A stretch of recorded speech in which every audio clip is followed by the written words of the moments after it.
What is going on, guys? Thank you so very much for joining me right here on Off the Script. It is Wednesday, August 14th, 2019. And if I could get through this recording without coughing once, I would be a very happy man. I feel so much worse than I did when I recorded Monday Night Raw and SmackDown Live. I feel like whatever I have is getting worse as the days go on. But nothing could be as worse than the news that I have for all of you this evening. So strap yourselves in. Make sure you do have a cold beverage or three, because you're going to need them to calm you down. Now, when you think of October, normally October is, I would say, one of my favorite months. It wasn't always like that. But I love October for one reason and one reason only. And no, it's not Halloween or scary movies. It's because I'm a big craft beer guy, and there's no better month than October. Even November and December are good too, but no better month than October to drink craft beer. It is absolutely at the top of the list for best months to drink cold beverages. But normally, we think of scary movies, we think of the leaves falling off the trees, and the nice, cool, crisp evenings where you could sleep with the window open. It's not too hot, it's not too cold, it's beautiful. Hoodies, right? You guys think of carving pumpkins and scary movies and trick-or-treating, costume shopping, Halloween parties at the office. You know, these sluts trying to impress whomever by wearing scantily clad Catwoman outfits. You all know. If you're a fan of the horror movie genre, there's classics such as Chucky, you got Freddy Krueger, you got Jason in Crystal Lake, you got Gremlins, Halloween with Michael Myers, Monday Night Raw starring Vince McMahon. I mean, the classics, man, they always come out during October. But there's no scarier thing happening this year. I got something that's gonna trump them all. I wish I could throw Vince McMahon in fucking Crystal Lake. There's one thing that's going to be more scary than everything that I just mentioned. Folks, Vince McMahon with a move to FS1 with NXT. Vince McMahon and Kevin Dunn will be getting more actively involved with NXT. I'll let that sink in for a second as I take a drink of my water because I need to stay hydrated. This is terrible news. Someone go to Crystal Lake legitimately and just summon up the powers of Jason, please, with the machete and the hockey mask. Have him head right over to Titan Tower and stop any of this happening before we get to October, please. Somebody out there?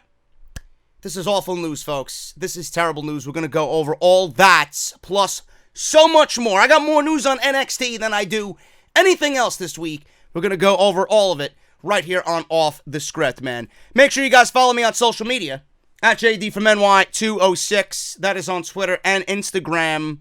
Make sure you guys do that. I am on Twitter every single day, especially during Monday, Tuesday, and pay-per-view events accordingly.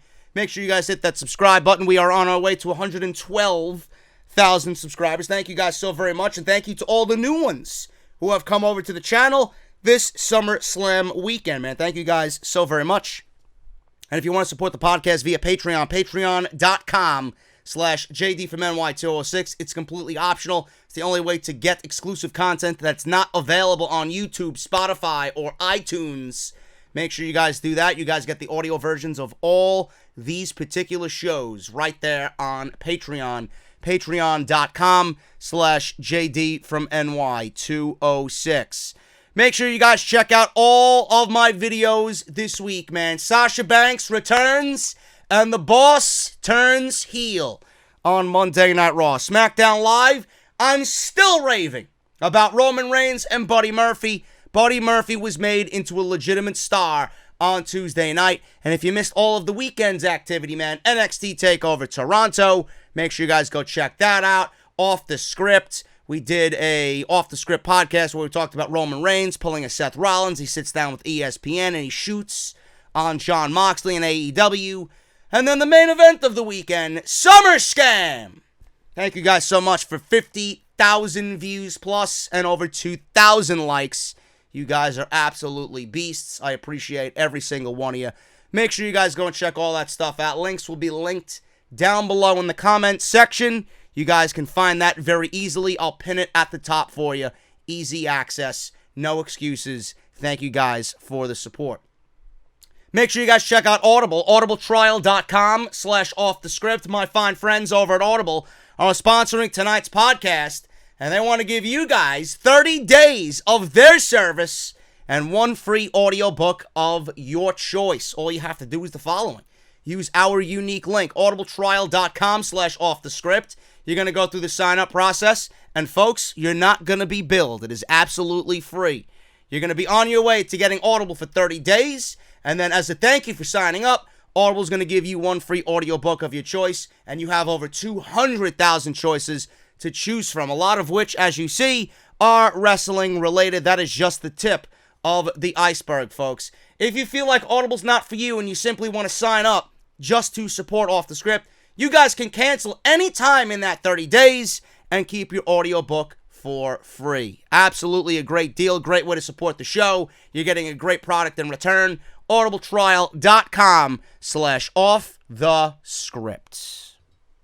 Being that nothing happened on NXT tonight that really is a big deal as far as storylines go, quickly going to go over the results because there was only 2 matches. We had Breezango, Fandango, and Tyler Breeze against the Forgotten Sons. Jackson Riker, as always, on the outside because that's all he's good for. So it was Wesley Blake and Steve Cutler. This was a decent match, man. These guys came out. They wanted to make the most of their time, being that they were in front of that TakeOver crowd before the actual TakeOver show started.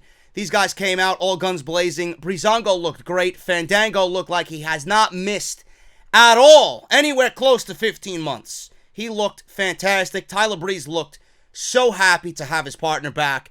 And I honestly think they're going to make a really big splash in the tag team division. That is a really good get. That really is a good get for NXT.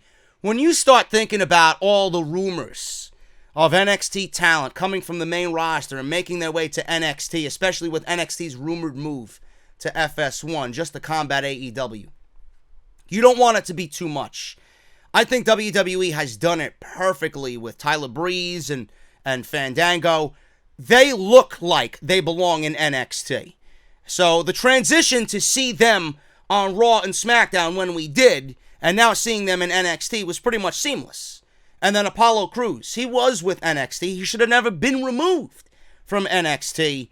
He looked great in his match with Kushida. I could see him making a full-time transition back to NXT, but you don't want to overload the NXT roster with main roster talent because then you're kind of shitting all over the NXT formula.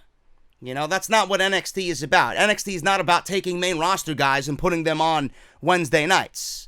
The main roster shows have Monday and Tuesday night to get that type of talent over. And if you're not doing that, then maybe you need to go back to the drawing board and start utilizing the talent that you're not using. Maybe you should get rid of the wild card rule and give me separate brands and brands with identity. That's what needs to happen so the Apollo Cruises of the world can get a goddamn chance on these shows.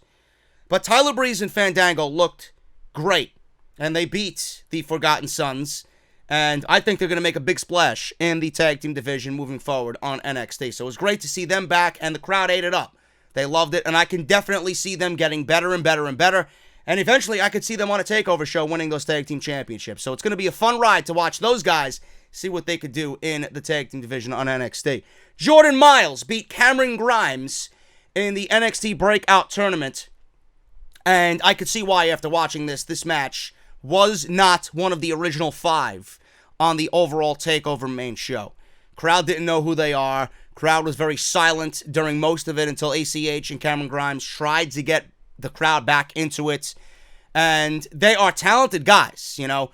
The thing with Cameron Grimes is, I don't know who he is. He was just placed in this tournament because he is Trevor Lee.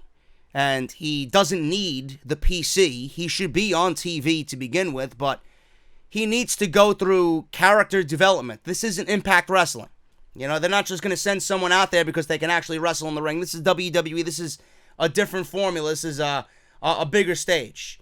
Cameron Grimes might be great in the ring, but what is he? What is his look? What is he supposed to be? I don't know. So hopefully with this loss, WWE goes back to the drawing board with him and keeps what makes Cameron Grimes, Trevor Lee, so great in the ring and works around who he is supposed to be and what he is supposed to be to the WWE audience. ACH, Jordan Myles, I know him as ACH. He's great, and he's awesome, and he's athletic, and he's just so crisp and so smooth in everything that he does, and he smiles, and everybody's going to love him just based on what he does in the ring. But who is he? They're calling him some comic book superhero or comic book action hero is what they were going by tonight on commentary.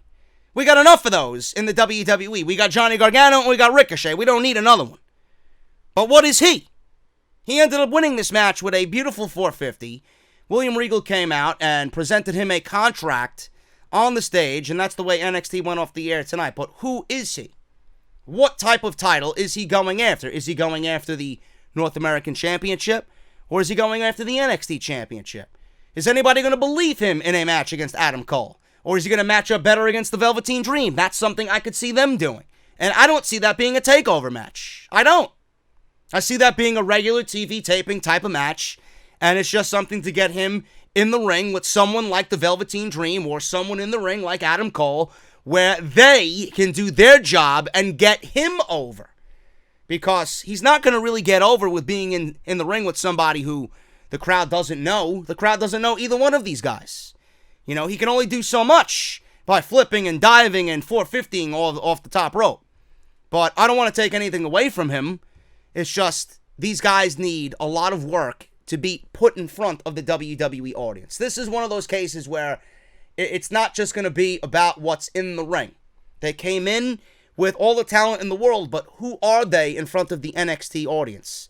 This is not like an instance where they got out, of the indies, and it's a Samoa Joe coming into NXT, or a Ricochet, who has name value and years of experience under their belt. It's not like a Kushida, who they brought in from New Japan. Everybody knows these guys. If you're watching NXT, and this is your type of show, and, this is the type of market that they're tapping into, you know of these guys. Who's ACH? Who's Jordan Myles? They might have known him as ACH, but then they changed his name. They might have known Cameron Grimes as Trevor Lee, but they changed his name. So WWE has a lot of work to do on both of those guys and everybody in that tournament. That doesn't mean that the tournament didn't produce talent that I definitely want to see. I mentioned Angel Garza is someone I definitely want to see, but he's got charisma for days. Crowd ate everything up that he did in the ring. I want to see more of Dexter Lumis. Absolutely. If you go back to the tournament and ask me to pick out one guy who I was most impressed by, I'm going with Dexter Lumis. Dexter Lumis and Angel Garza were the two guys that I want to see more of out of that tournament. And Shane Strickland, too, Isaiah Swerve Scott. He is someone I want to see more of. So they got so much talent, and I hope WWE knows what's going on with each and every one of them, because they have the talent in the ring. It's just, who are they, and how are you going to translate that to the audience, for the audience to care? So Jordan Myles wins the Breakout Tournament, and he's got a WWE NXT Championship match of his choosing in the coming weeks. Don't know why he wouldn't go after Adam Cole and go for the big dog, but I could see him being matched up against the Velveteen Dream, and that being the title that he goes after. So we'll see what happens. Jordan Myles wins the NXT Breakout Tournament, and Breezango has a great showcase against the Forgotten Sons on NXT. Let's get into the news, man.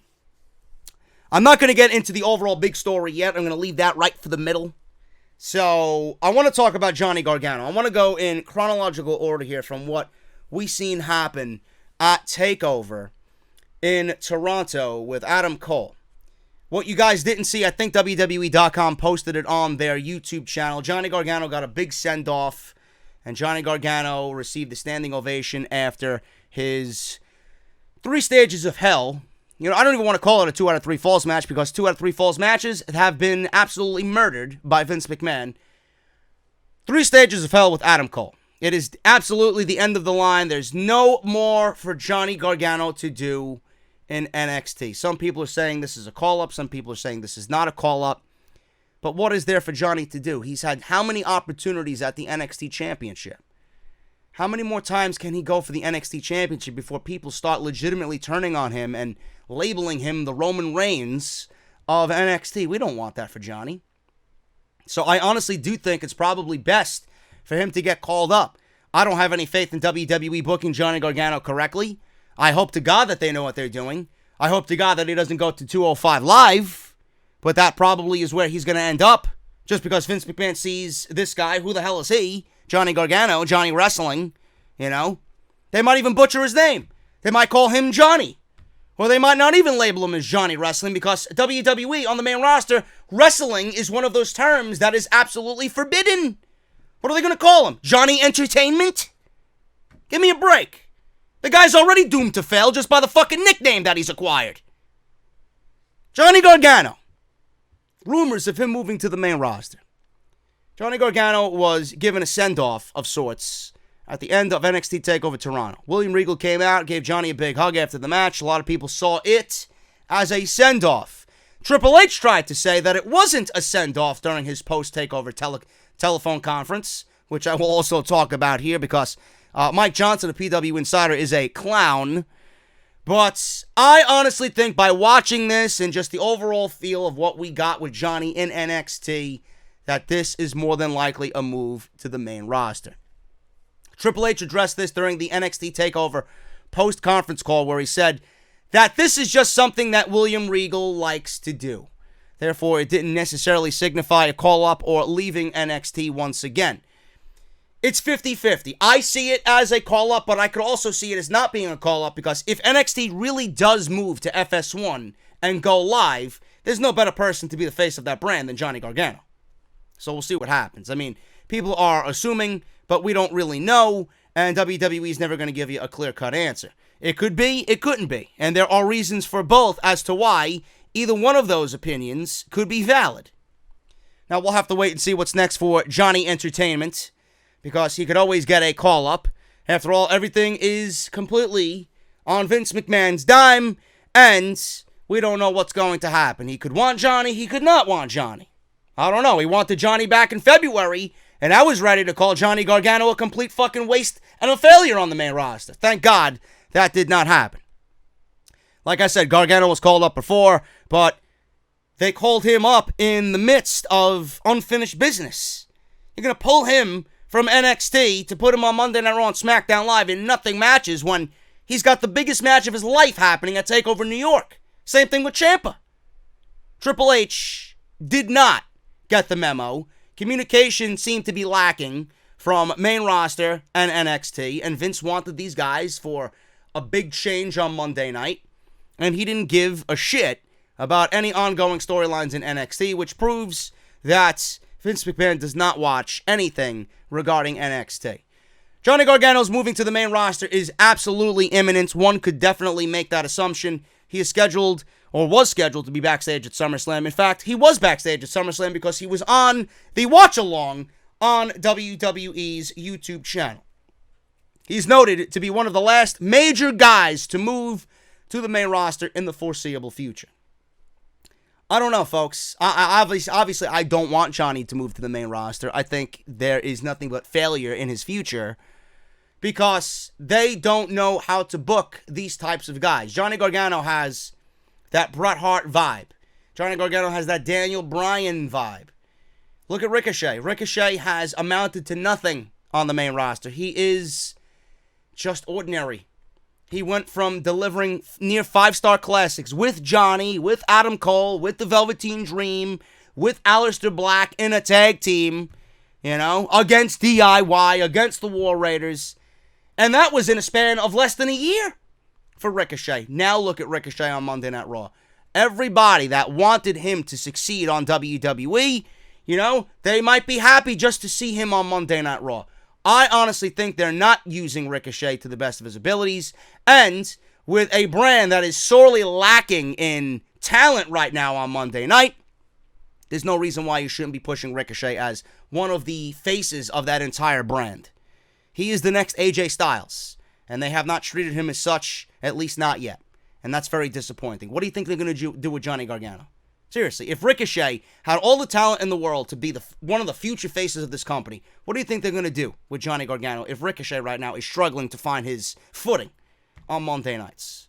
I don't want to see it. I don't want to see it. WWE, there are some things that they do right, and then there are many things that they do wrong. This is one of those instances where they will do wrong. I'm not going to give it a chance because I know what's awaiting Johnny Gargano. It's just a terrible feeling how he can go from being the face of this fucking brand to absolutely nothing on Monday night. You know what he's going to be? He's going to be Johnny Wrestling with the green beans and the mashed potatoes and Titus Catering. That's what he's going to be. Johnny Catering is his name. And I hate saying that, but you know it's coming. Vince McMahon apparently is now a fan of Io Shirai. Vince McMahon can be pretty set in his own opinion, but apparently NXT Takeover Toronto was able to change his mind. Io Shirai wasn't called up on the main roster alongside Kairi Sane, as many people hoped that she would. Thank God she didn't, because the Sky Pirates would have been absolutely in a downward spiral, and they would have crashed into an open field somewhere in the middle of the country. Instead, she turned heel and really cranked up the volume on her character's edge. That apparently captured Vince McMahon's opinion, as Brad Shepard is reporting, and he says this, and I quote, "I'm told Vince McMahon is now a fan of Io Shirai in NXT. Hashtag NXT Takeover." Why wouldn't you be a fan of Io Shirai? Look at the heel work that she's done. Look at the character transformation that Io Shirai has gone and just completely transformed herself into. She went from, a prototypical, stereotypical Japanese female talent with all the talent in the world, but it wasn't going to get over in the eyes of Vince McMahon. Now, Io Shirai's got the black, and she's got the neon, and she's got the different hair color, and she's more Americanized in front of Vince McMahon.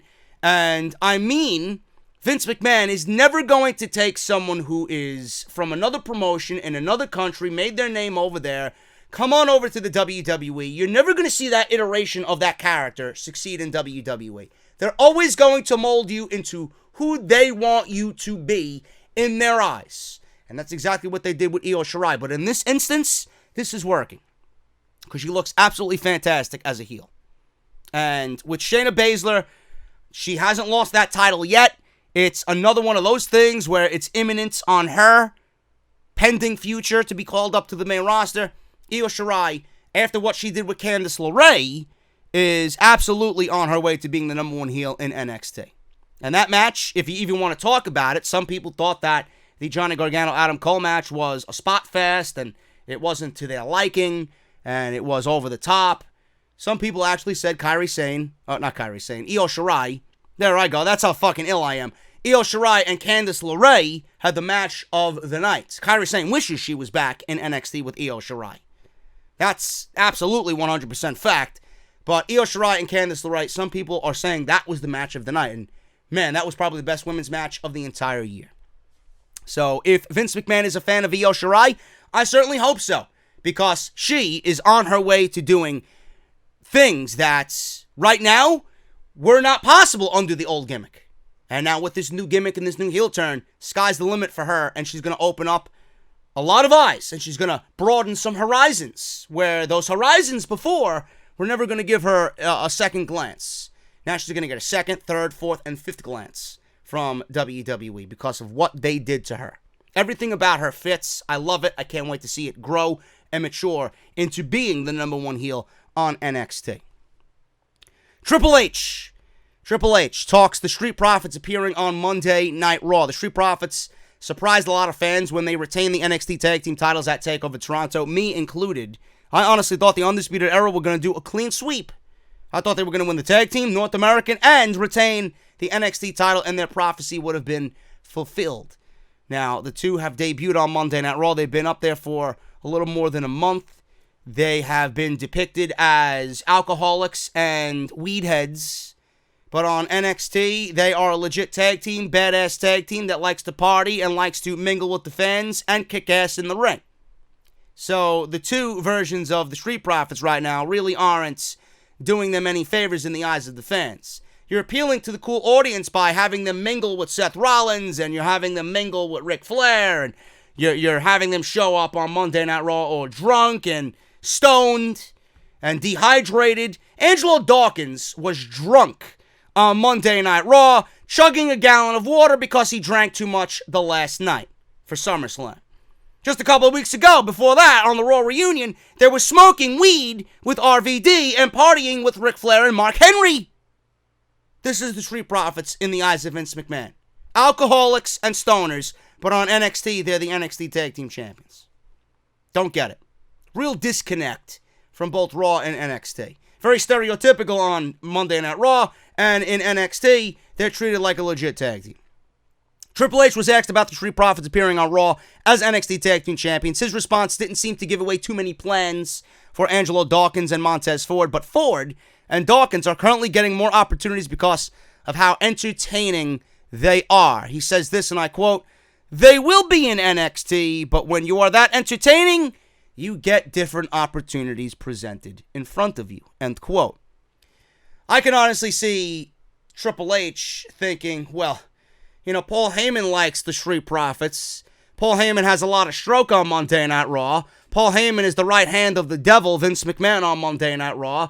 So being that he wanted to pull my tag team champions and put them on Monday Night Raw, the only thing left to do is to feature them in the ring on Monday Night Raw and feature them as part of Monday Night Raw's dying, or dead if you want to look at it, tag team division.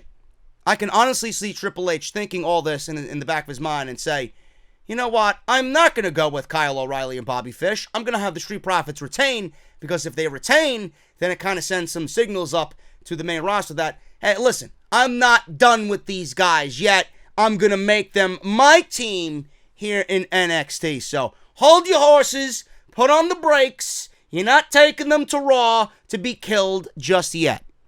I could see that absolutely being the case. Will that ever be said? No, but I could definitely interpret that from Triple H.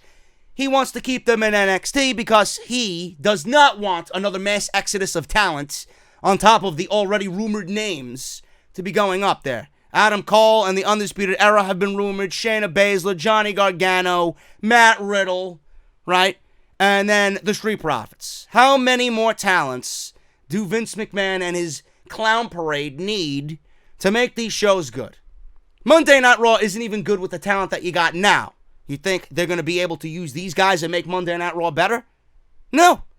So why kill one thing and then put them on Monday Night Raw to ultimately do nothing with them? Leave them where they are. I could definitely see that being Triple H's reasoning. If you were to dwell on Triple H's brain, I'm sure that little notion would be sitting right there saying, hi, yeah, that's correct, Mr. JD on Off the Script. Thank you so very much for your brilliance here on a Wednesday night. I know if I'm Triple H, that's what I would be thinking. Absolutely. So why wouldn't he be thinking it? Here we go, folks. Here we go. Get ready. Get ready. This is going to scare you out of your fucking skin. Details on WWE's plan to make NXT 2 hours on FS1. Let me take a beverage here. Beverage break. Need to stay hydrated here, folks. NXT's been on Wednesday nights for a very long time. Okay? NXT's been on Wednesday nights. NXT has occupied Wednesday nights for how long now? God knows how long. Since their inception. AEW is coming on TNT October 2nd at 8 p.m. They're going till 10. As far as I see it, we could do one of two things here. We could mention the AEW effect and we could shit on WWE, or we could look at AEW as being the ones here in this instance to take their brand and their show and kind of throw their weight around all over NXT's turf. People like to use the counter-programming excuse. Oh, WWE is trying to counter-program, against AEW. Cody came out at the end of Fight for the Fallen and said nobody can counter-program All Elite Wrestling.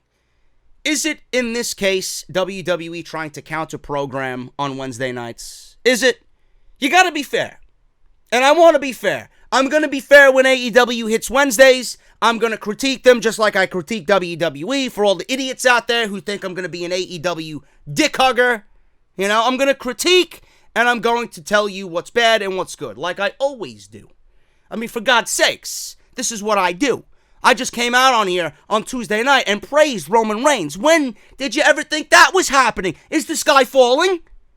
I come here to tell you when it's good and when it's bad. Simple. But you got to look at it. You got to look at it with eyes wide open. You can't look at it as, you being a fanboy of one company over the other. AEW is stepping on NXT's turf. They're coming to Wednesdays. Now, you can go back and talk about NXT and how much of it is NXT wanting to go and counter-program AEW by moving to FS1. How much of it is Triple H wanting to take NXT off the network and move them to FS1? Seriously, ask yourself that question. If anything, this is more of an executive's decision. Some fucking idiot in a suit and tie over at Fox in Hollywood is making this decision.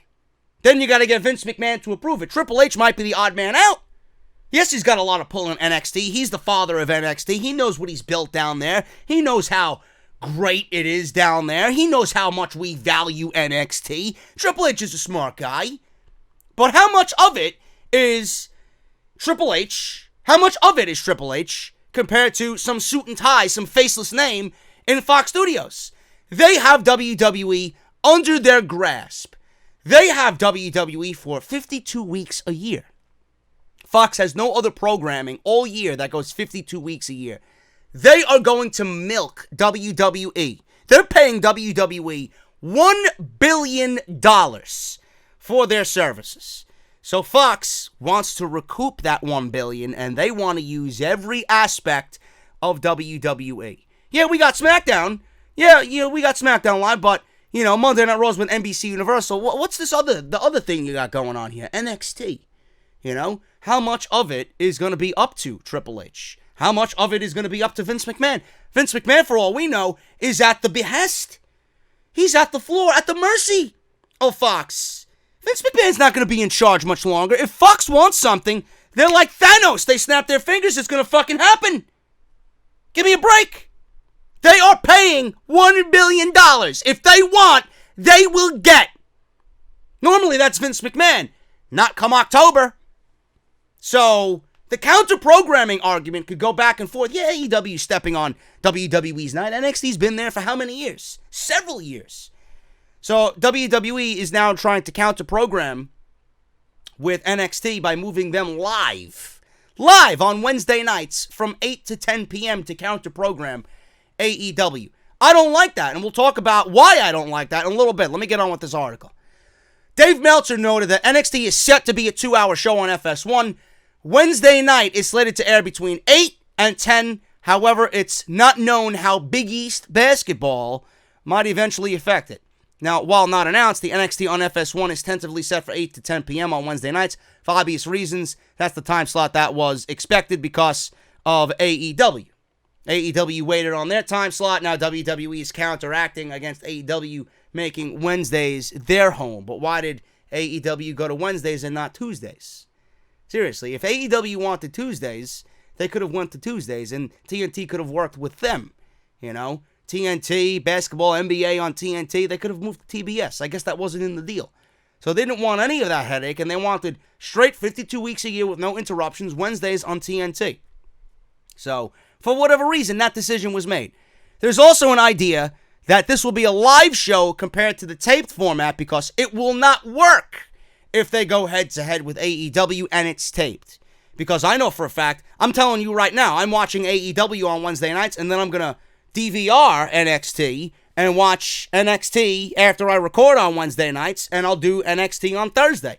It's no different to me. I'm not going to miss NXT for anything in the world. It's the one thing that I religiously watch every week. I never miss an episode of NXT. But if it's taped, what reason is that for anyone to watch NXT? You can just read the spoilers and read any fucking website on the internet. What happened here? Okay, this guy beat this guy. Tag team title match, no championship changed. Okay. So AEW is going live. Why would you want to miss a live show every week? So the only way for WWE to compete is to have NXT go live against AEW. Can't be doing this tape shit anymore. I wish they would have went live and given us 1 hour live at Full Sail without AEW being in the picture. Because I think the overall live format and the live audience is much different than the overall taped format and the taped audience. So we'll see what happens. But it is going to be head-to-head with AEW live. WWE also feels as though they have the advantage over AEW because they have a lot more talent that they can shuffle between the shows to have appear on FS1, such as main roster superstars. The idea is to continue at Full Sail for now, but that crowd might get tired of showing up every week, so they may tape it or tour with it, says Dave Meltzer. It was also noted that this deal was largely agreed in late June or early July, so this has already been on the table. They were waiting to see what AEW did. AEW was waiting on WWE. Now this is moving forward, and what's that saying? Where there's smoke, there's fire? This is going to happen. This is absolutely going to happen. AEW is going to be going head-to-head with NXT on FS1 while they're on TNT from 8 to 10. And this is going to happen. Do I think all these rumors about this is true? Yes, I do think this is happening. I don't think this is bullshit. It's going to be announced sooner rather than later. And Triple H has been asked about this. Now, he was on his conference call for NXT Takeover.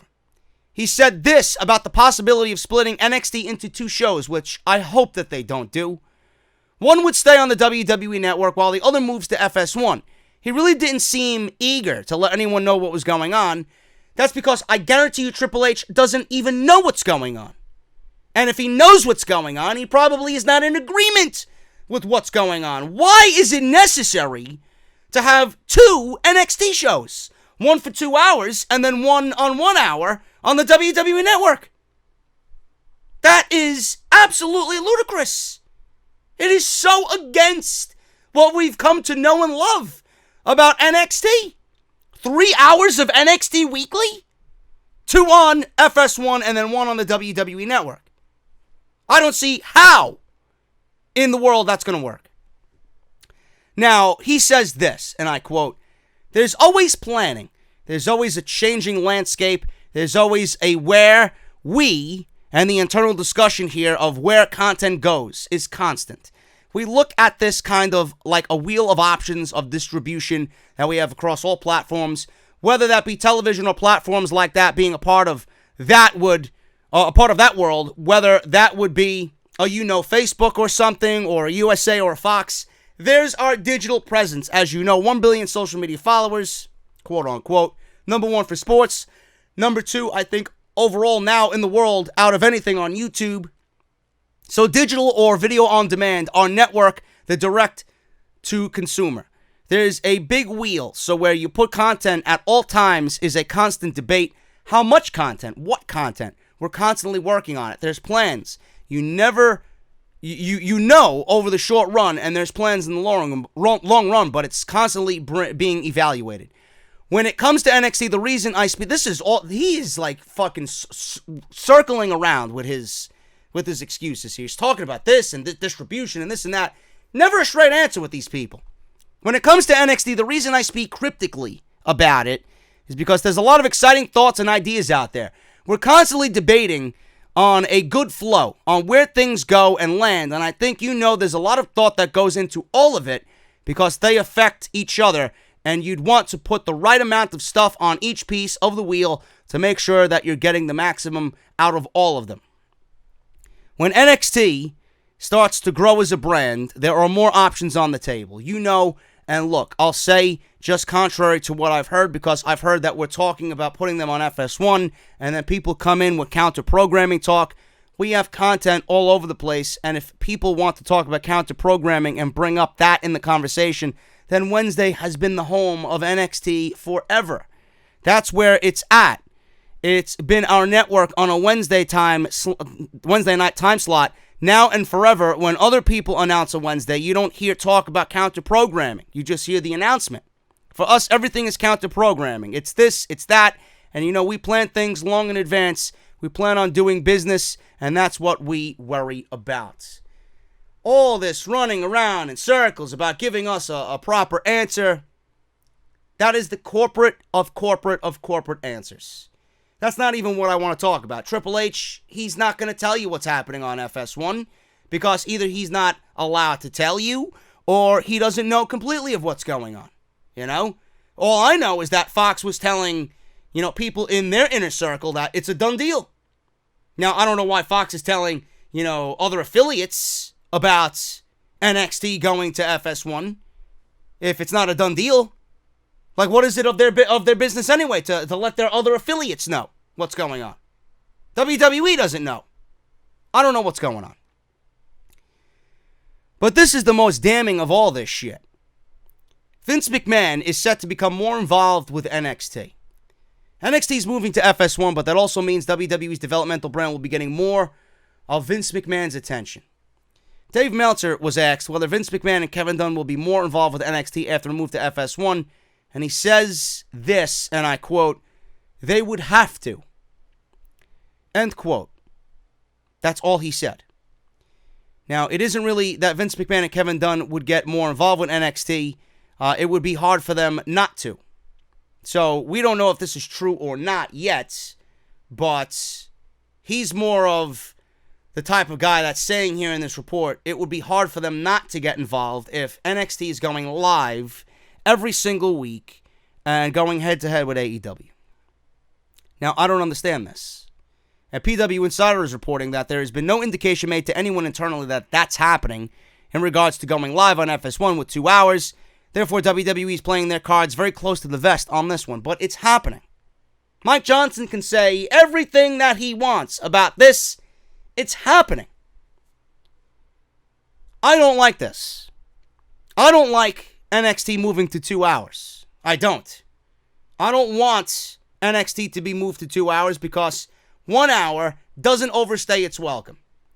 In 1 hour, NXT accomplishes more in 1 hour than Monday Night Raw does in most weeks at 3 hours. If you start going to 2 hours, then that means more Undisputed Era, and more Ciampa, and more Velveteen Dream, and more Matt Riddle. I have always been someone who sat here and told you that you don't need those guys on every show.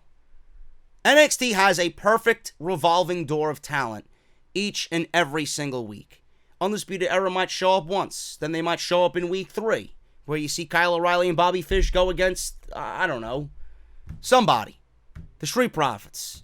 Adam Cole might have a segment. Adam Cole could appear in a segment via a video package, which they've been doing. He wasn't on the shows, mostly, leading up to TakeOver. He was doing that Gargano, pizzeria thing and the Adam Cole Championship Bebe Tour. He didn't need to be on every show. Pete Dunne didn't need to be on every show. Pete Dunne was on 2 shows during the entire build. Roderick Strong didn't need to be on 2 shows. I've been saying this about the main roster. Seth Rollins doesn't need to be on every show. Your Universal Champion does not need to be on 4 shows every single month. He doesn't. He has to show up twice, if that. You don't need him there every week. Becky Lynch doesn't need to be there every week. Roman Reigns doesn't need to be there every week. What happened to the revolving door of talent? You don't need those guys to be there every week. I got a cough. Sorry. Couldn't help myself. The Universal Champion doesn't need to be there every week. Kofi Kingston doesn't need to be there every week. That's when you slot in the U.S. title and the Intercontinental title into those positions. Put some focus on those titles. But WWE's got 5 hours of programming. They feel like they need a Seth Rollins and a Becky Lynch and a Roman Reigns. And none of them are helping the ratings the way that they think they're helping the ratings. So why overexpose somebody? The one reason why we don't like someone after a little bit is because they're overexposed. Seth Rollins is overexposed. This is why people are growing tired of him. We have so much talent on that show that you're not using that we'd like to see. Build the shows around those guys for a week. See what happens. Seriously, guarantee you the feel of that show would be a lot different and the reaction of that show on social media would be a lot different. Becky Lynch doesn't need to be there every week.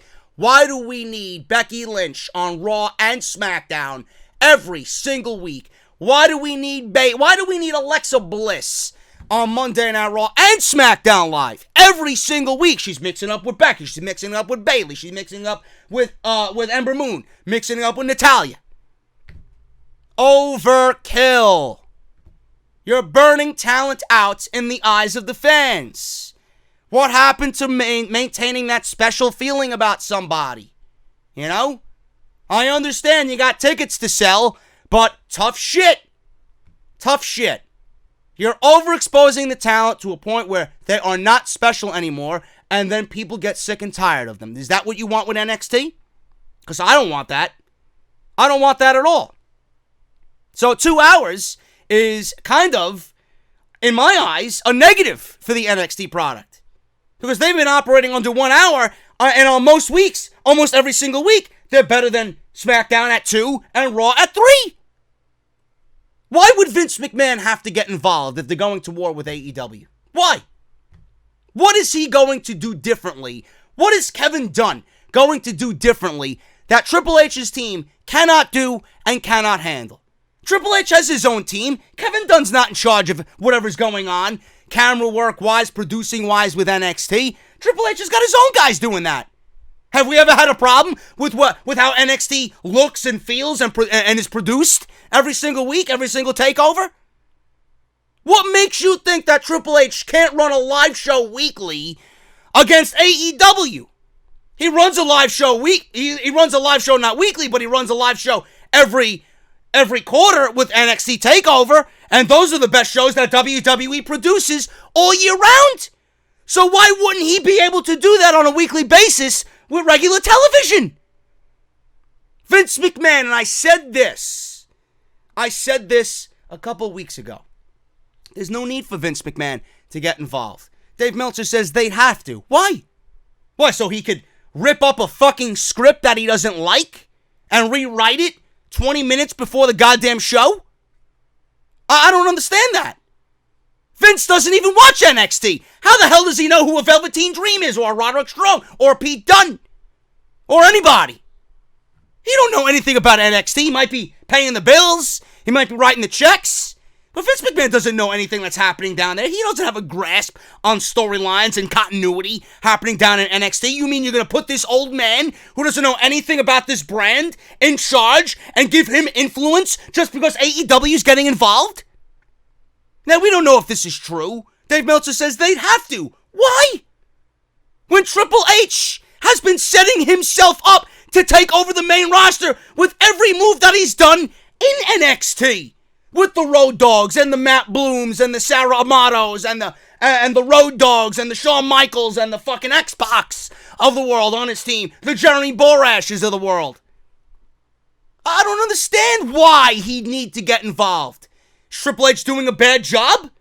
Or is Vince McMahon so stuck in his own ego that he wants to step in and use NXT as fucking fresh meat right in front of the firing line? He wants to use NXT as fresh meat to go against AEW. He wants to get involved, and he wants to put his influence on the show with his team so that at the end of the day, when they do beat AEW, he could say it was all him and not Triple H. What do you think that's going to do for Vince McMahon's ego if Triple H goes live every week and he beats AEW in the ratings consistently, like in 83 weeks? What's going to happen then? You think Vince is going to be okay with that? Vince is not going to be okay with it because he didn't have anything to do with it. He has competition now. He has competition. AEW is targeting WWE. Vince doesn't look at it as, oh, well, you know what, I'll let my son-in-law take care of it. He knows what he's doing. No. Vince is going to want to end AEW himself. And he will not stop unless that is a reality. He will never let Triple H take credit for beating AEW in anything. It's all ego. Absolutely all ego. All I know is that Vince McMahon, listen, man, you gotta go and do your XFL shit.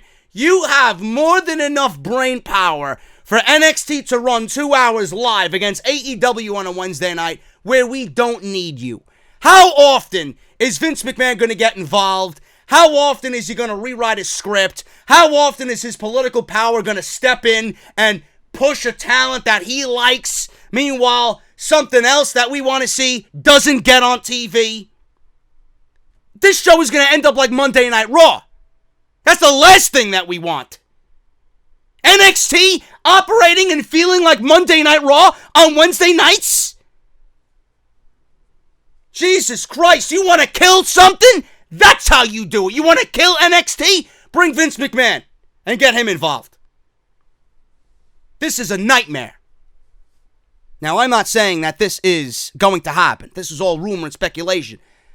But honestly, at the end of the day, when you're thinking about what could happen, do you honestly think that this is just one of those rumors? Or do you physically see this happening? Do you physically already get ill by the thought of this happening because you know it will happen? I hope to God that this doesn't happen. You know? And WWE, are they going to go to battle against AEW with NXT talent? With the Johnny Garganos and the Adam Coles and the Undisputed Eras and the Tommaso Ciampas and the Matt Riddles of the world and the Keith Lees and the Damian Priests, right? And the Street Profits. All this talent. You know, they may say that they have all this vast talent. The NXT Performance Center is right now as loaded as it's ever been in its history. Yeah, sure. But is that loaded talent going to be on TV and do battle against AEW to a point where you're beating AEW in the ratings? I don't know. WWE has so much talent at their disposal. If Vince McMahon gets involved, not only is he going to Monday Night Raw up the joint, he's probably going to use a main roster talent here and there. And how many main roster talents is Vince McMahon going to use on a live Tuesday show? Seriously. I don't want to see 3 hours of NXT. I don't want Vince McMahon to get his hands dirty here and start pulling guys from Monday Night Raw and SmackDown Live to fill the 2-hour show, and then we get our regular version of a taped NXT. I don't want that. How fair is that to the fucking talent on these shows who want to be on FS1? You're moving the entire brand to FS1. This should be their stage to shine. Not a Seth Rollins or an AJ Styles or an OC or Andrade Cien Almas or anybody else. You got these guys on the main roster for a reason. You pulled them from NXT for a reason. Because you like their services. You want their talent on your brand. Meanwhile, you haven't even used them on your brand. Now you want to use them and pull them back down to NXT to take spots away from the guys who now are coming up through the system? How does this make any sense? How does this make any sense whatsoever? And I know for a fact that if you put NXT on at 2 hours, guarantee you, they've already been teasing it on social media. They were teasing it right before SummerSlam. The OC and the Undisputed Era. Who's to say Vince McMahon on any given week? What if Kenny Omega is challenging Chris Jericho for the AEW World Heavyweight Championship in the main event in a 30-minute classic on TNT, right? What do you think Vince McMahon's going to do? Oh, tonight would be the perfect night to have the Undisputed Era and the OC face-to-face. We can have a big 8-man tag right there on NXT. You know, Finn Balor more than likely going to join the OC. Finn Balor joining the OC and then going against the Undisputed Era in a big 8-man tag. Or AJ Styles versus Adam Cole, US champion versus NXT champion. You know, or Johnny Gargano versus Daniel Bryan, which has been rumored. You know, that was rumored. How many main roster guys are you going to pull from the main roster and put down in NXT? That is just completely alienating the entire NXT mantra. You're alienating the entire roster. I don't want to see that. I don't.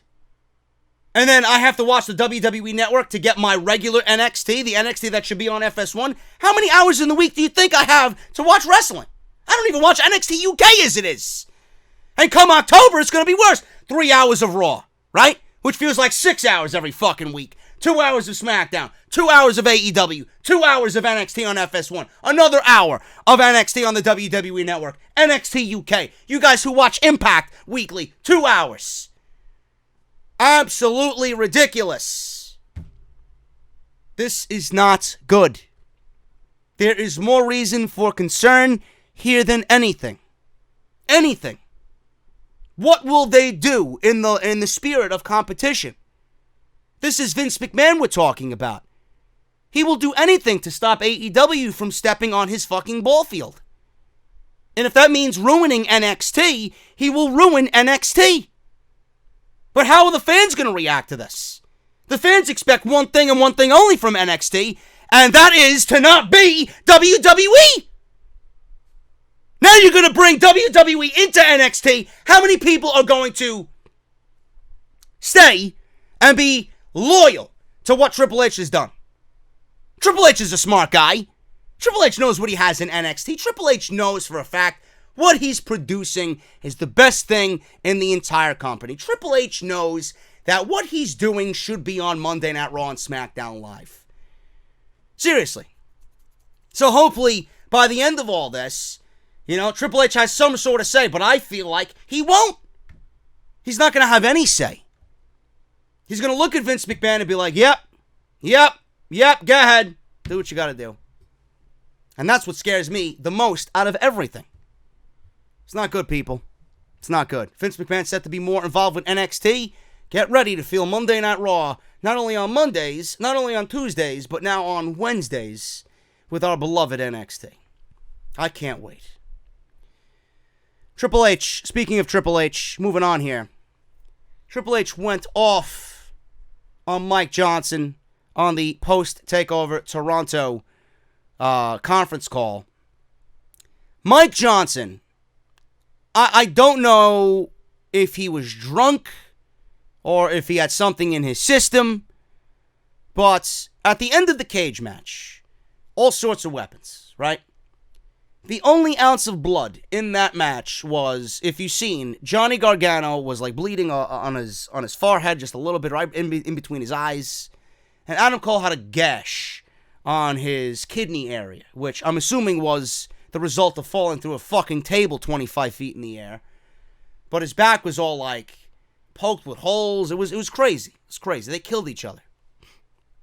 Mike Johnson asked Triple H how this booking decision might not fall in line with Vince McMahon's blood and guts comments about AEW. Now, Vince McMahon had his investor meeting, and he said, all that blood and guts, I don't know how TNT is going to be able to put up with that on Wednesday night, right? He mentioned about AEW and the blood and guts. And clearly, he was out of context. It was on pay-per-view. It was Dustin Rhodes and Cody Rhodes, and Dustin blading himself and bleeding all over the place. And then we got the Joey Janela and Jon Moxley match at Fyter Fest.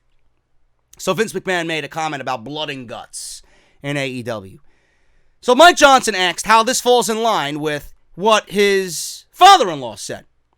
This caused Triple H to question a lot of things and also throw some serious shade at people creating conspiracy theories. When you say there was very little blood, he says, you mean none, right? And then Mike Johnson says, well, you could point to Adam Cole's back, The guy fell through a fucking table 25 feet in the air. If he's not bleeding on any type of body part, it's a fucking miracle. Triple H didn't really need to say anything because Mike Johnson was just clearly an idiot and he didn't appreciate anything that Mike Johnson was saying. He said this, and I quote, honest to God, you're going to call me out on that? On Adam Cole's back? I mean, he gets scraped on the table. Honest to God, you're digging deep for this one. I gotta tell you guys, there was nothing in that cage except for barbed wire at the top, which didn't get used. It did not get used. And he's right. Gargano only cut the barbed wire to create a visual up top. He wanted to scrape Adam Cole's eyes, and Adam Cole, instead of being scraped in the face with barbed wire, he took Johnny Gargano and propelled him and Gargano off right through the table down below. It didn't get used. Then he goes on to say this, there was nothing in that cage that you haven't seen on TV in WWE consistently. So to say this is some type of ... man, you gotta get off your conspiracy theory stuff. You're digging hard and you're making yourself look stupid. I mean, in general, you're digging hard for something that ain't there. What did Vince say? He said blood and guts. Did you see blood? Intentional blood. Right. You just answered the question, so what you're digging at isn't there. Like, that's ridiculous.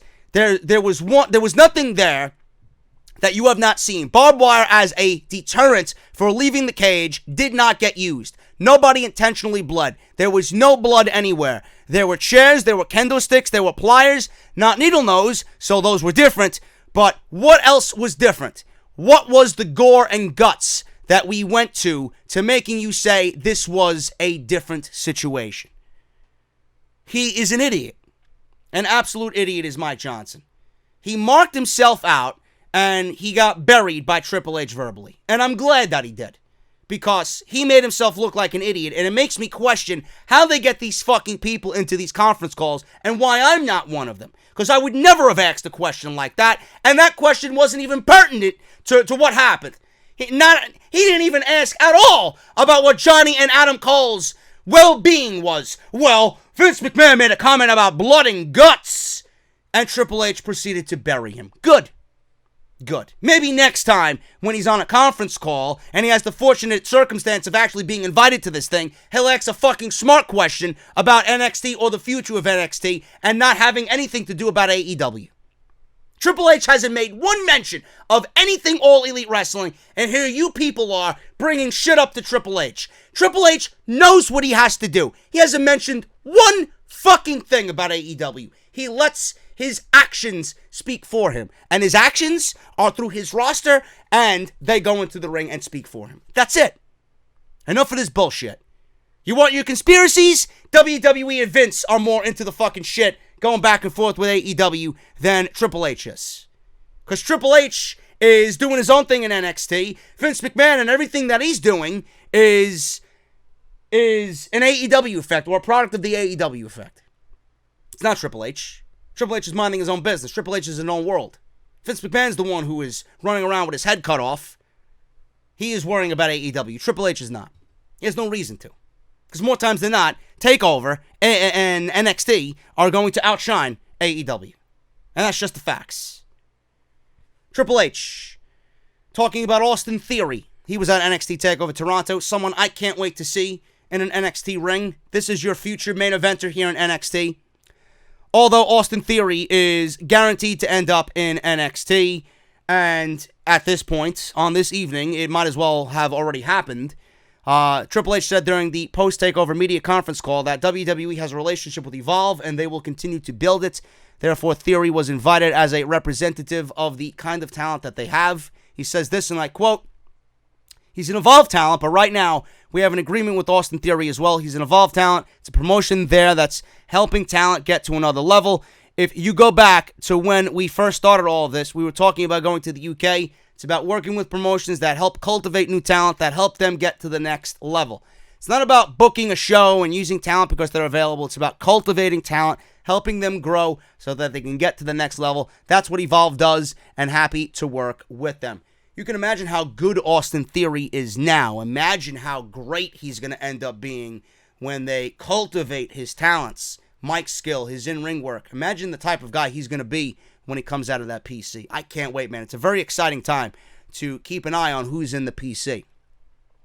Speaking of who's in the PC, man, Casey Michael of Squared Circle Sirens mentioned that there was a new NXT Performance Center class that started today. This included Austin Theory. He is right now currently still the Evolve and WWN champion. Theory is right now their big prospect. Like I said, he was in the crowd at TakeOver Toronto. This class also includes Santana Garrett. They finally signed Santana Garrett. Garrett was a former champion in Stardom, Women of Wrestling, and Shine. She also competed in the 2017 Mae Young Classic. She also competed for House of Glory against Sonya Strong.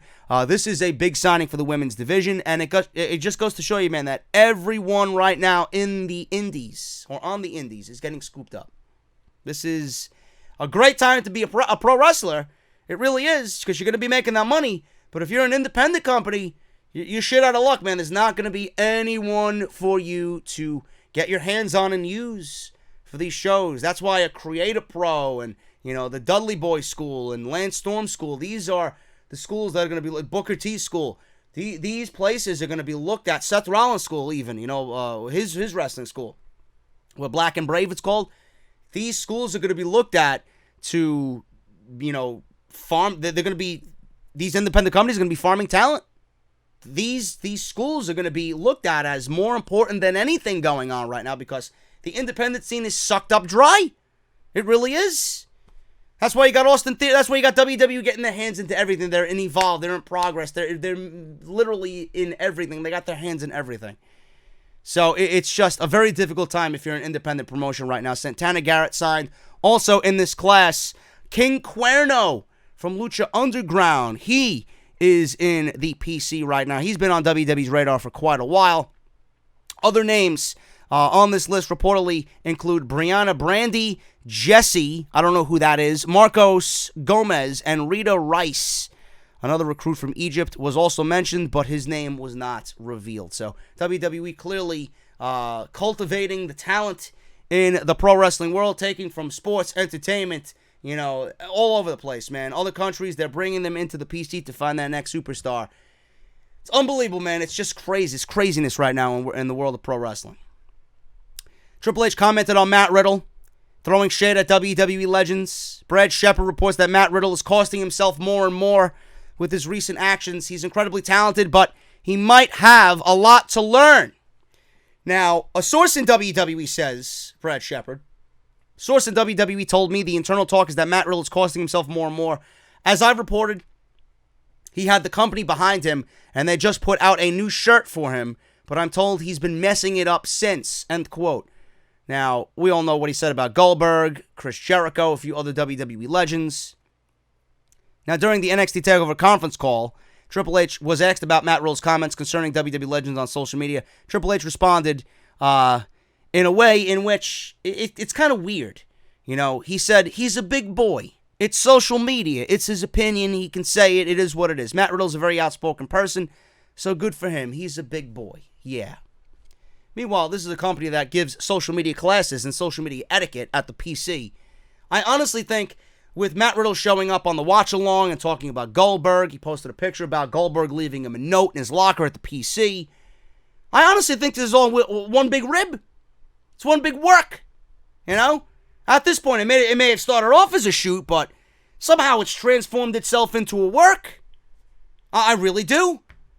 Because why would WWE say something so nonchalant and casual about Matt Riddle? He's a big boy. It's social media. He's an outspoken guy. He's going to do what he wants. If there's nothing in the works about it. Seriously. WWE knows how valuable Matt Riddle is going to be. WWE knows how valuable Matt Riddle is right now. Why would you do anything to piss that man off? Why would you do anything to set forth in his mind that, he's got 3 years here and he wants out already? Because after that 3 years, you're going to piss him off and treat him like shit. He's going to go right into the main event of AEW and main event with Kenny Omega. That's what he's going to do. You want to keep this guy happy for as long as you can, and you want to build around him. I honestly think all this bullshit started off as one big fucking, legit scenario, and now it's turned into some comedy shit. So, he was punished for his original comments, but I honestly think right now that everybody's just playing very coy. It's very nonchalant, and I don't think it's really as serious as people are making out to be. It's actually more comedic and funny than anything else. So I don't think Matt Riddle is honestly getting in trouble at all about anything he's saying about Goldberg and, more importantly, Chris Jericho. I don't think WWE gives a shit about what Matt Riddle says about Chris Jericho. In fact, I honestly think they would welcome comments to Chris Jericho negatively about him and what he's doing. So we'll see what happens. Mae Young Classic, update on the Mae Young Classic. This is something I'm interested in. During the conference call, Triple H was asked about the 2019 Mae Young Classic. He says, right now, a lot of resources and bandwidth are going into other things, but there are, right now, plans on holding another tournament. Clearly, at this time, we would have had the tournament ongoing. It might be happening later in the year, or they might hold it off until January of 2020. It was said that they couldn't get everything to run on time, and they usually do it during the summer. However, he didn't say that it's not happening this year. Triple H gave off the impression that the announcement is coming concerning the 2019 Mae Young Classic. It hasn't happened yet, and with it already being August, like I said, I could definitely see it happening towards the end of the year, maybe going into October, November, December, or maybe they do it in January like they did the inaugural United Kingdom Championship Tournament. So we'll see what happens, but I'm very excited that there are plans for another one because I love finding new talent, and I love seeing that talent grow in that tournament. I love the entire field of 32. And I think it's going to be awesome to see who else is out there that WWE can get their hands on and make into the next big thing here for NXT. Finally, guys, it's been a long one. I've been here for over an hour now. A lot of people are upset about this signing for not the reasons that he's off the indies now, but it goes against everything that AEW is doing as far as what their vision is. AEW signs Orange Cassidy, and some people right now, as far as AEW are concerned, fans of the product, are upset. Now, AEW announced the signing of Orange Cassidy, freshly squeezed, this week, and it was bigger news than some might have first thought. Dave Meltzer talked about Orange Cassidy on Wrestling Observer Radio. Although this is a great thing for some fans, AEW's goal is to establish their global audience, and Cassidy's style might add an interesting element to conflict what they want to represent on TNT. He says this, and I quote, "I'm not sure if that's what the promotion should be at first. I think silly and ironic at certain points are good, but I think for the first 10 weeks of the company or whatever it is, they need to establish a base and roots, and they need to showcase what they've been doing so far. I'm not sure Orange Cassidy is the guy right away, even if when he goes out there, he'll get a huge reaction for sure from the audience, but the live audience is in the arena, and the audience watching on TV doesn't know who he is, and many of them will be entertained by him a lot at first, but I also know there will be many that are not. I also think there might be people at first right now who dislike him. You know they just signed him, but if he's on a week 1, 2, or 3, and there are people who are like, let's sample this new wrestling. I know who Chris Jericho is. I know who Jim Ross is on commentary. I know who the Young Bucks are. I know who Kenny Omega is, but I don't know who this Orange Cassidy is, and I want to see if this wrestling is going to be fun because I didn't like the other wrestling, or maybe I want to see more wrestling, or whatever the reason you're watching it is, and some of them will see Orange Cassidy and like it, some of them won't, and I just know if right away, week 1, 2, or 3, that is not what I want on my show. Sparingly, I think he has some real potential on television. Once the company is over, if the company's already over, then you could bring a guy like that in for cameos, and it'll work because the company's already over.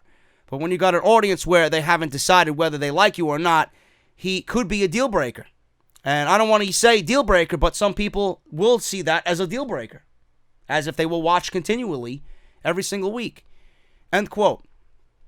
Now, I seen Orange Cassidy at an Evolve show back, I believe it was around January time, right before the Royal Rumble. I think it was right before. It was when Johnny Gargano was in the main event against Austin Theory. Orange Cassidy came out, and I didn't even know his name while he was in the ring. He was just some guy in blue jeans and a jacket. He took off his jacket. He was wearing a wife beater. He wore his glasses during the entire show. And he was doing what he did in the Battle Royal at Double or Nothing. And I'm like, what the fuck is this? He was so over. People gave this guy standing ovation. So I'm watching. He gets his glasses knocked off, and then he legitimately starts to wrestle. He did like a fucking tope con hero over the top rope. He did a fucking suicide dive to the outside. He jumped off the top rope and did a crossbody to the outside. I'm like, this is Orange Cassidy. Orange Cassidy can wrestle. That's what a lot of you people don't understand. Orange Cassidy can wrestle. Orange Cassidy just chooses not to wrestle. So there's a difference. You see what he's popular for. But I know what I seen live, away from television. Orange Cassidy can wrestle. Now, I agree with Meltzer 100%. There's nothing more for me to add on top of this because he said exactly what I was going to say anyway. AEW needs to come out from October till the end of the year and deliver top-notch pro wrestling. From October, November, into December. There needs to be another pro wrestling program out there in vein of NXT. We need to know what is going on. We need to care. Seriousness, Sports Direct. You got to give me everything that you guaranteed we will be seeing on AEW television. And then after that, once you get a basis for your audience, and once you build a foundation, and you get those people coming to watch every single week, and they're watching for the reasons that they need to watch. They're watching for the reasons that you put forth that will be different from Monday Night Raw and SmackDown Live. Then you could bring an Orange Cassidy in and slowly integrate him into something, a backstage segment or, you know, some sort of funny skit. But don't put him on one of the first 3, 4, 5, 6, 7, 8 shows and put him in a match against fucking a legit guy, nobody's going to see that as, what the fuck? Why am I watching this shit? If I want to watch this shit, I could watch fucking R-Truth do his shit on Monday Night Raw and SmackDown Live with the 24/7 title. This guy's fucking lightly kicking fake kicks, and he's got his hands in his pockets. He's not even wrestling. And look at the guy. Look at the people going crazy for him. What is this? They can't do that because that's not going to get over in front of a legit audience. You need to build your show around what you promised us it would be. Then, once you got that fan base and once you got those new fans coming back to watch you with some sort of consistency, then you bring out an Orange Cassidy, and then you unleash his comedic, timing and his funny nature on TV. That's all I gotta say about that. But I don't know why people are upset. The guy can go. The guy can go. Who knows what we're going to see from Orange Cassidy? They may bring him in there, and he may actually be wrestling. I don't know. I don't know what type of deal they signed him to. Why would they take this guy away from the indies when they know that his whole gimmick is not to wrestle on a wrestling show? Something's got to give. So that's where the intrigue comes in. Maybe we'll be surprised. Maybe he's going to go out there on night one and shut everybody up. You didn't like that they signed me? Go fuck yourself. This is what I got to offer. I can't wrestle? Blow me. Hopefully that's the case. I'd love to see that. Then I'd go on social media and say, oh, well, what happened, guys? You want that freshly squeezed? Yeah. Give me 2. I'll take a double. Anyway, I'm getting out of here, man. Thank you guys so very much. I got a cough, so I'm going to get the hell out of here. I've been holding in this big fucking cough for this entire hour. I coughed once, so I'll take that. But thank you guys so very much, man. Anything that you need, content-wise, check the comments. I'm going to pin everything at the bottom. Follow me on social media at JD from NY206. That's on Twitter and Instagram. Patreon.com/JD from NY206. And if you guys want to check out Audible, please do so. Great way to support the show. audibletrial.com/offthescript, guys. Thank you so very much. I am getting Off the Script ready for this weekend. Lots of news coming. I got an exclusive on Dolph Ziggler. You don't want to miss it, man. Episode 287 coming this Friday. I'll see you guys then. Take care. Hopefully I'm better by then. Have a good night. And I'll see you guys right back here on Friday for OTS 287 for part number 1. See you guys then.